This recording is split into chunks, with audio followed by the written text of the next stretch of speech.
And the title is TMD is one disorder, not several disorders. And after I read it, then we're going to discuss it, because the time has come because of what we see in this practice. The great number of patients who present to this practice with 10, 20, 30 years of being run around in circles by other providers.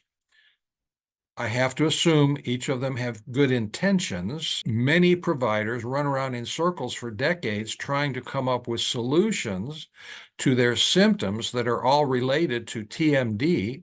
There is no doubt that the symptoms related to TMD are very varied. They're disparate.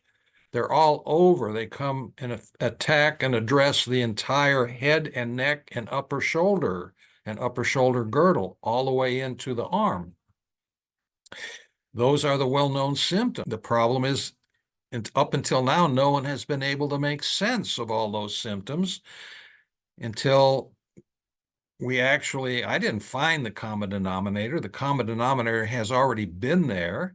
The common denominator is inflammation, as I've said. Chronic inflammation is handled by nonsteroidals for a short period of time. But instead of looking at chronic inflammation, everyone has tried to just treat symptoms. So TMD is actually one disorder, but let me read the blog and then we'll discuss certain parts of this. If you read the textbooks on TMD or Google TMD, temporomandibular joint disorder, you will read or see that mainstream dentistry considers TMD as a series of similar but unrelated disorders. The reason they do that is because they are just trying to treat symptoms, and they're not haven't even been looking for a common denominator, a common source. There is even a new specialty in dentistry that has been designated oral facial pain, OFP, by the American Dental Association.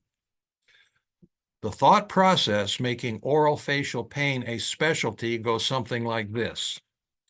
For decades, the medical and dental profession have not been able to figure out the cause of the unusual pains associated with the head and face, except for the most obvious ones, including tooth decay and infection, ear infection, brain tumors and strokes, and various kinds of head and neck cancers.